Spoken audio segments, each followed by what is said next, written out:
여기까지가 일반적인 사회통합 프로그램 수업에 대한 내용이었고, 다음으로는 실제 제가 수업을 하면서 느꼈던 생각 혹은 감정, 만약에 제가 다시 이제 첫 수업을 하게 된다면 이런 것들에 대해서 좀 알고 가면 좋겠다 싶은 것들에 대해서 의견을 나누어 보도록 하겠습니다.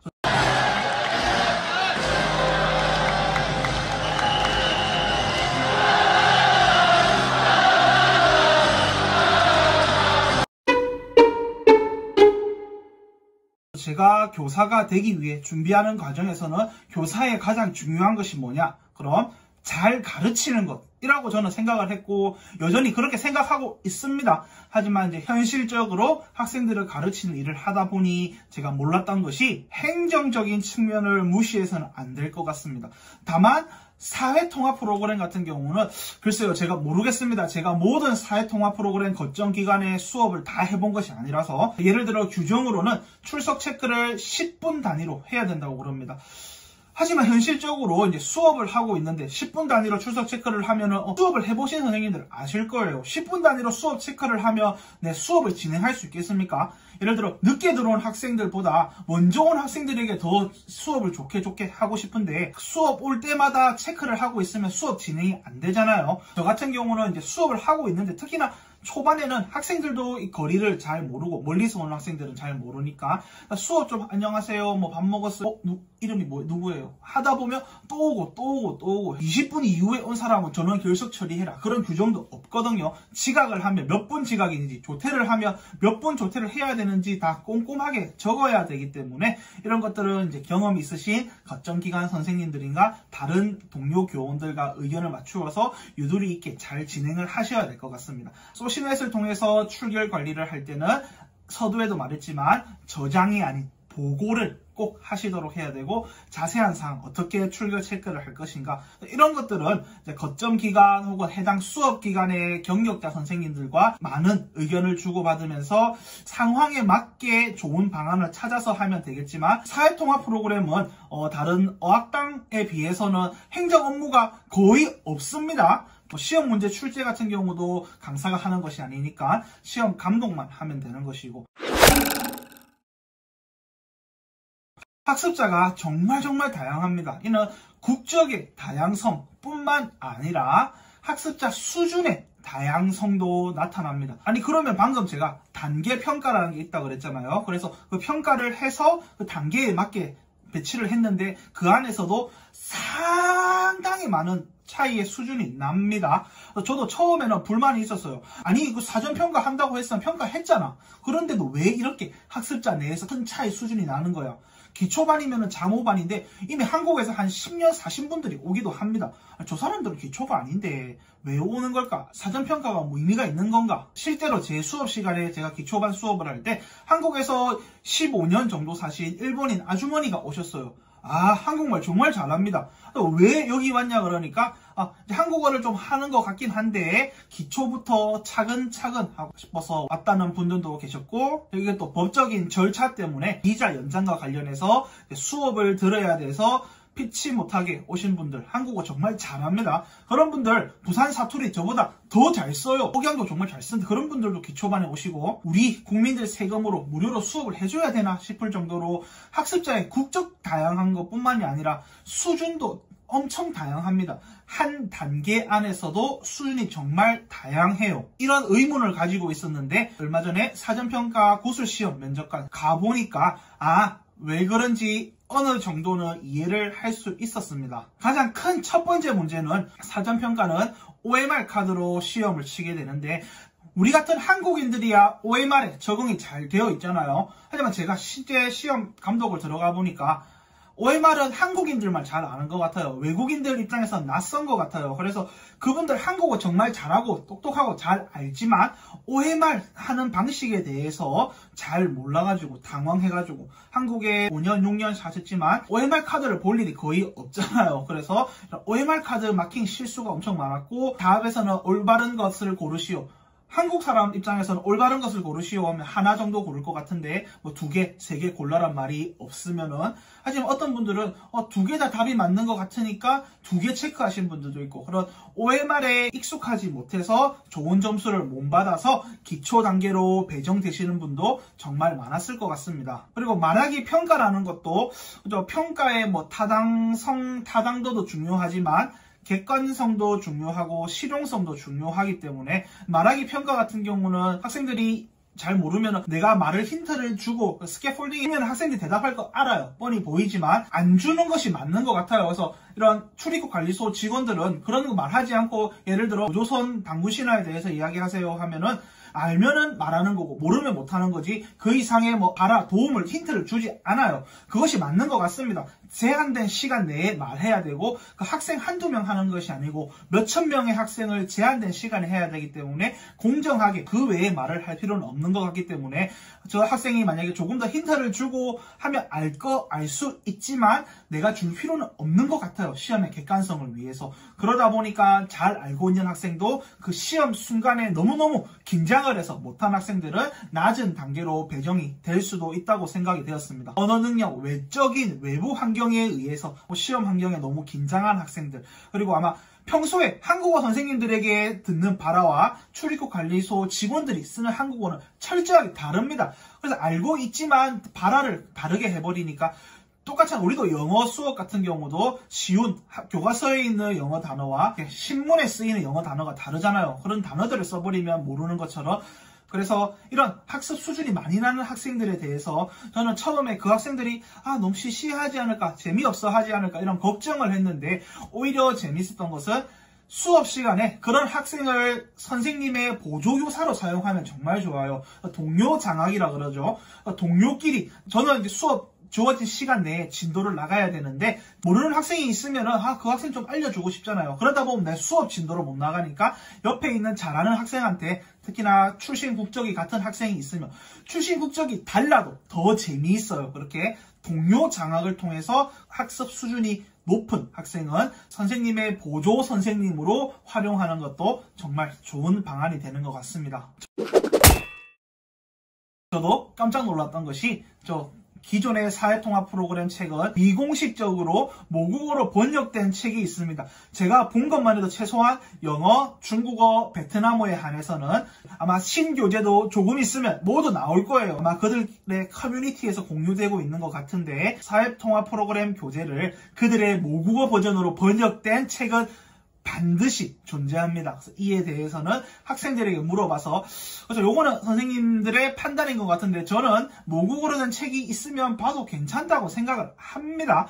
그래서 이런 책들을 잘 활용할 수 있도록 하는 것도 좋은 방안인 것 같습니다. 또한 족보라고 그러죠. 이런 것들이 시험 문제에 나온다라는 것들도 그 학생들의 커뮤니티 내에서는 공유되고 있기 때문에 그런 자원들을 일부러 쓰지 마 라고 할 필요는 없다고 생각됩니다. 잘 활용하시면 좋은 수업이 될 수 있다고 생각을 합니다. 또한 유튜브로 구교재 기준으로 유튜브 수업을 해주시는 분이 계시더라고요. 저도 이제 수업을 구상하고 있습니다. 예를 들어 결석한 학생들은 학습에 누적적 결손이 계속 되잖아요. 물론 책이 잘 구성되어 있어서 한 단원을 결석했다고 해서 그 다음 단원을 학습하는데 큰 지장은 없습니다. 하지만 온라인 수업을 통해서 유튜브로 제작하시는 분이 계셨고, 아마 그분도 하실 거고 저도 새로 할 거니까 여러분들이 구독과 좋아요, 알림 설정까지. 난감한 선생님 채널에서 할지 새로운 채널을 할지는 조금 고민을 해봐야 될 문제겠지만, 저도 어차피 수업 준비의 개념으로서 수업 준비도 하면서 결석한 학생들 이제 보충한다는 개념으로 유튜브에서 사회통합 프로그램 수업을 이제 보충 수업의 개념으로 활용할 수 있는 좋은 방안들도 많이 강구되고 있는 것 같습니다. 자, 결국에 첫 수업 시간이 가장 중요하잖아요. 첫 수업을 진행하다 보면 선생님들도 어느 정도 감각을 찾게 될 것인데, 자, 제가 생각에 첫 수업 시간에 수업을 시작하기 전에 하루 이틀 정도 전에 소시넷에서 선생님들께서 학생들의 국적, 이름, 생년월일, 핸드폰 번호 정도는 알 수가 있습니다. 여기서 이제 여러분들이 이제 본인의 선택인 건데, 미리 연락을 취해서 교실 다시 한번 알려주고 사전에 뭐 사전 공지사항 같은 경우는 이제 거점기관에 이야기해서 대학교 수강 신청하는 것처럼 소실에서 내 수업을, 내 장소에서 수업을 할 때 미리 공지사항을 알려줄 수 있습니다. 교재 준비하세요. 등등등등 다 할 수 있지만 그런 것들을 확인 안 하는 학생들도 있으니까 문자를 통해서 한 번 더 알려줄 수도 있고, 제가 느끼기로는 저는 알려줬어요. 한 번 더 연락을 하고 핸드폰 다 문자 보내서 확인했지만 돌이켜 생각하면은 사회통합 프로그램 이제 구술 면접관으로 한번 보고 나서는 한국인이 되고자 하는 학생들에게 내가 그렇게 친절할 필요가 있는가? 수업을 열심히 잘하고 출결 관리만 잘하면 되는 것이지 마치 아기를 돌보는 엄마처럼 할 필요는 있을까라는 그런 회의감은 듭니다. 아마 경력이 있으신 분은 알 거예요. 내가 왜 해야 돼? 하지만 결국 행정적으로 귀찮아지니까 차라리 그냥 처음에 해버리는 게 나을 수도 있는 측면이 있기 때문에 아무튼 판단은 선생님께서 하시되 수업 전에 학생들의 연락처, 국적, 이름, 나이, 생년월일 정도는 미리 알 수 있습니다. 그것을 잘 활용하셔도 좋은 첫 수업이 될 수 있을 것 같습니다. 그리고 첫 수업 시간에는 성인 학습자임에도 불구하고 보호자들이 많이 옵니다. 특히나 결혼 이주 여성들 같은 경우는 시어머니랑 같이 올 때도 있고 남편들이랑 올 때도 있기 때문에 첫 수업 시간에는 조금 더 학생이 10명이면은 한 15명 정도 온다는 생각으로 준비를 하시는 것이 첫 수업 시간에 덜 떨릴 것 같고, 다른 지역은 모르겠는데 제가 수업했던 곳은 이제 부산 광안리 쪽인데 멀리 경남 진영에서 오는 학생들은 부산이 되게 낯설거든요. 그래서 나는 내가 수업 장소 명확하게 공지해뒀고 쉽게 찾을 수 있고 라고 생각을 했지만 첫 수업 시간에는 계속 전화가 옵니다. 선생님 어디에요? 교실이 안 보여요. 이런 식으로. 그래서 이런 것들의 첫 수업 시간에는 학생들이 길을 못 찾을 수도 있다. 그래서 혹시나 여건이 된다면은 수업 보조교사 선생님으로 뭐 교실이 2층에 있으면은 1층에서 딱 보면은 이제 외국인 같아 보이는 학생들에게 오세요 이렇게 전달해주는 이런 도우미 선생님이 첫 시간 정도는 있으면은 원활하게 수업을 진행할 수 있을 것 같습니다. 수업 같은 경우는 예비 신청자 혹은 대기 신청자로 된 경우가 있어요. 예를 들어서 10명 정원인데 내가 11번째 수업했다. 그럼 예비로서 뭐 한 명이 빠지면은 들어갈 수 있는 건데 결국 한 명이 안 빠져서 11번이면은 그 수업을 못 듣게 되는 사람들이 있어요. 그렇지만 그 학생들, 외국인들을 잘 모르기 때문에 오는 경우가 있기 때문에 강사 선생님이 가지고 있는 출석부와 온 학생들의 이름을 반드시 대조해보는 것이 첫 시간에는 정말 중요합니다. 대기 학생들은 결국에는 그 학생들이 수업을 온다고 한들 인정이 안 되기 때문에 이를 거점기관 선생님과 의논을 반드시 하셔야 됩니다. 그리고 이것은 제 개인적인 의견인데 수업 시간에 영어를 사용하는 것에 대해서 어떻게 생각하십니까, 선생님들은? 저는 영어를 좋아합니다. 영어를 좋아하고 영어 말하는 것을 좋아해서 수업 시간에도 그냥 단순히 뭐 단어 하나를 말하기보다는 특히나 가장 욕구가 많이 드는 문법 수업 같은 경우는 문법을 한국어로 꾸역꾸역 하고 있는 것보다 영어로 설명해버리면 그냥 깔끔하게 끝나는 것들이 더 많거든요. 제 느낌으로는 문법에 있어서는 그 학생이 모국어로 설명해주는 것이 좋다고 생각을 합니다. 하지만 사통 수업 같은 경우는 만약에 그 사통 수업을 듣는 모든 학생들이 영어를 잘해, 어느 정도 해, 그러면 저는 문법 수업은 영어로 하는 게 더 맞다고 생각합니다. 굳이 한국어로 돌려서 말하고 힘들게 말할 필요가 있다고 생각은 들지만 공식적으로는 한국어 수업은 한국어로 해야 된다고 생각을 하기는 합니다. 아무튼 이 말을 하는 이유는 영어를 쓰게 되면 정말 좋지만 저는 이제는 영어로 설명을 하지 않아요. 왜냐하면 학생들 간에 위화감이 생겨요. 영어를 할 수 있는 학생, 영어를 할 수 없는 학생. 제가 영어를 해버리면 그 학생이 다음부터 한국어를 하려 할까요? 수업 시간에 계속 영어로 이야기합니다. 때로는 저는 영어를 못하는 척을 해요. 그러니까 이야기하면은 선생님 영어 잘 몰라. 한국어로 이야기해주세요. 영어를 쓰게 되면 학생들 간에도 위화감이 생겨서 여기는 한국이고 한국어를 배우러 왔는데 영어를 쓰는 학생들은 더 발언거리 커지고, 제가 들어보니까 영어를 못하는 학생들은 나 영어를 못해가지고 조금 더 주눅이 든다고 합니다. 있을 수 없는 일이죠. 한국어 수업이기 때문에. 다른 선생님들은 당연히 한국어 수업 한국어를 하시겠지만 저는 그래서 문법 수업에 있어서는 영어로 설명하는 게 더 편하다고 생각을 했었는데, 특히나 이런 문법 용어들은 그냥 영어로 한국어로 그들이 뭐 주어 동사 정도야 하겠죠. 하지만 뭐 자동사, 타동사 그런 것들이 필요할까요? 필요 없기 때문에 그냥 transitive verb 이런 식으로 다 이야기해줬는데 예상치 못한 역효과가 이제 위화감이 생긴다. 어떤 학습자 말로는 기초반 자모 수업에 한해서는 영어로 설명을 해주면, 왜냐하면 나 한국어 지금 너무 몰라서 걱정이야, 어려워. 그런데 영어를 좀 쓰게 되면 그래도 조금 알 수 있는 것이 하나도 모르는 것보다는 조금이라도 알 수 있는 게 좋았다라고 이야기하는 학습자들도 있었습니다. 판단은 선생님들이 하시되 제가 공유하고 싶은 느낌은 영어를 쓰게 되면 학습자들 간의 위화감이 생기는 역효과가 있었다입니다.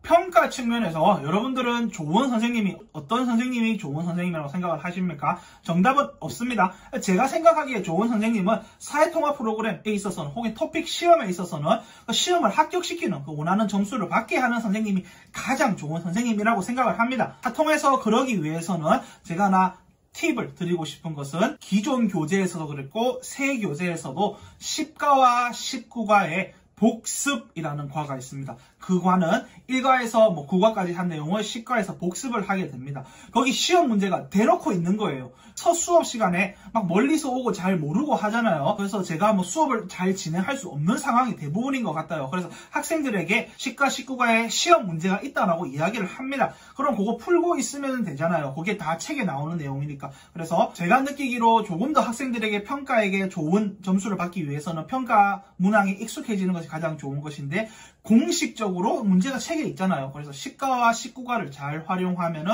좋은 성적을, 좋은 시험 효과를 나타낼 수 있다고 저는 판단을 합니다. 선생님들도 한번 보시고 판단을 하셨으면 좋을 것 같습니다. 그래서 제가 사회통합 프로그램 수업을 하면서 느꼈던 점은 아직까지는 한국어 교육이 너무 학문 위주의 한국어 학습자 위주로 돌아가고 있는 것 같아요. 물론 시발점은 학문 위주의 한국어 교육이 맞으니까 한국 같은 경우는 이제 저출산 고령 사회로 와서 이제 노동자들이 계속 줄어들어요. 결국 이주 노동자들이 많아질 수밖에 없는 구조인데 그들은 학문 목적의 한국어를 필요로 할까요? 그들이? 토픽 점수 필요 없습니다. 법적인 절차에 의해서 들어야 되는 거고 기화해야 되고 영주권이 필요해서 수업을 듣는 학습자들에게 학문 목적의 한국어를 강조할 필요는 없을 것 같아요. 일반 목적 혹은 이제 이민자들을 위한 목적이 새로 더 논의가 되어야 할 것 같습니다. 이제 이민자들을 위한 한국어에 대해서도 많은 선생님들이 의견을 유튜브에 올려주시고 하면 이제 또 개정돼서 다음 교재를 쓸 때는